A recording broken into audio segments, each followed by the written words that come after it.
Food poison ఘటనపై మంత్రి సీతక్క సంచలన వ్యాఖ్యలు చేశారు. ఫుడ్ పాయిజన్ వెనుక కుట్ర ఉందని షాకింగ్ కామెంట్స్ చేశారు. కుట్ర వెనుక ఎవరున్నా వదిలేది లేదని హెచ్చరించారు. కుట్రదారుల వెనుక అధికారులు ఉంటే పదవి నుంచి తొలగిస్తామని వార్నింగ్ ఇచ్చారు. రాష్ట్రంలో వెలుగు చూస్తున్న అన్ని అలజడుల వెనుక బీఆర్ఎస్ కుట్ర ఉందన్నారు. దీంతో పాటు ఇథనాల్ కంపెనీకి అన్ని అనుమతులు ఇచ్చింది బీఆర్ఎస్ నాయకులేనని, దిలావర్పూర్ వస్తే తప్పెవరితో తేల్చుకుందామంటూ మంత్రి సీతక్క కేటీఆర్ కు సవాల్ విసిరారు. గత ప్రభుత్వం చేసిన తప్పిదాలను తమ ప్రభుత్వంపై రుద్దే ప్రయత్నం చేస్తున్నారని ఆగ్రహం వ్యక్తం చేశారు. ఇథనాల్ కంపెనీలో డైరెక్టర్గా మాజీ మంత్రి తలసాని కుమారుడు తలసాని సాయి ఉన్నాడని తెలిపారు. అందుకే ఇథనాల్ ఫ్యాక్టరీ విషయంలో తలసాని అబద్ధాలు చెబుతున్నారని ఆరోపించారు. ఇదే అంశానికి సంబంధించిన పూర్తి సమాచారాన్ని మా ప్రతినిధి శ్యామ్ అందిస్తారు. శ్యామ్,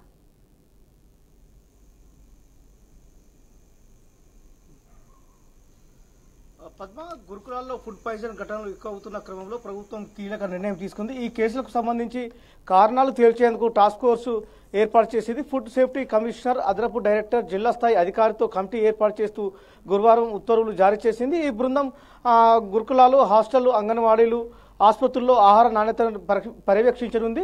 ఫుడ్ పాయిజన్ జరిగినప్పుడు కారణాలు తేల్చి బాధితులను గుర్తించనుంది. టాస్క్ ఫోర్సుల్లో మొత్తం 2 కమిటీలు ఉంటాయి. పాఠశాల food safety committee head master, principal, warden స్థాయి అధికారి సభ్యులుగా ఉంటారని అధికారులు అయితే చెప్పినట్టు తెలుస్తుంది.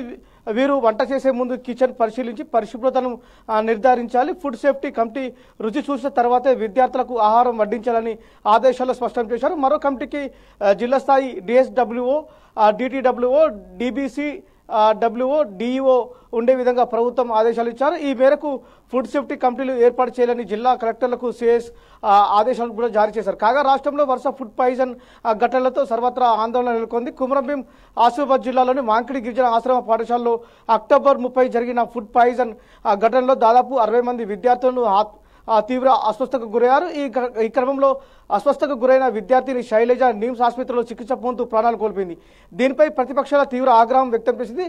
అటు నారాయణపేట జిల్లా మాగనూరు జడ్పీ హై స్కూల్లోనూ ఫుడ్ పాయిజన్ ఘటనలు కలకలం రేపాయి.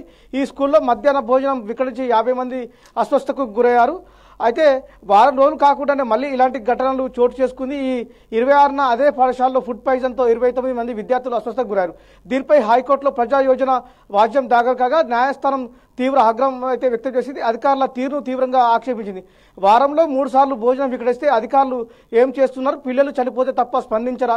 రాష్ట్ర ప్రభుత్వం సీరియస్గా తీసుకోవడం లేదు అని పేర్కొంది. మరోవైపు ఈ ఘటనపై ప్రభుత్వం సైతం తీవ్రంగా స్పందించింది. ఫుడ్ పాయిజన్ వెనుక భారీ కుట్ర ఉందని, త్వరలోనే దీని ఆధారాలతో సహా బయట పెడతారని మంత్రి సీతక్క అన్నారు. సీఎం రేవంత్ రెడ్డి సైతం ఈ అంశంపై అధికారులతో సమీక్షించారు. ప్రభుత్వ పాఠశాలలు, వసతి గృహాలు, గురుకుల పాఠశాలల విద్యార్థులను కన్నబిడ్డలు చూడాలని మంత్రి సూచించారు. అదేవిధంగా పరిశుభ్ర వాతావరణంలో పౌష్టికాహారం అందించాలని మంత్రి సీతక్క చెప్పారు. అదే నిర్లక్ష్యం వహిస్తే కఠిన చర్యలు తప్పని కూడా హెచ్చరించారు. అదేవిధంగా ఎవరైతే ఈ కుట్ర వెనుక ఒకవేళ అధికారులకు ఇట్లా తేలినట్టయితే వారిపైన కూడా కఠిన చర్యలు తీసుకుంటామని చెప్పి ఏదైతే మంత్రి సీతక్క హెచ్చరించడం అయితే జరిగింది. మొత్తం మీద ఇంతేకాకుండా ఏదైతే నిర్మల్ జిల్లాలో ఇథనాల్ ఫ్యాక్టరీకి సంబంధించి వాటికి ఏదైతే పర్మిషన్లు ఇచ్చారో ఆ పర్మిషన్ గత ప్రభుత్వం బీఆర్ఎస్ ప్రభుత్వమే ఈ పర్మిషన్లు ఇచ్చింది. ఆ పర్మిషన్లను కూడా మొత్తం అన్నిటిని కూడా క్యాన్సిల్ చేస్తున్నట్టు, అదేవిధంగా ఇథనాల్ ఫ్యాక్టరీని మూసివేస్తున్నట్టు కూడా మంత్రి సీతక్క చెప్పడం అయితే జరిగింది. మొత్తం మీదనైతే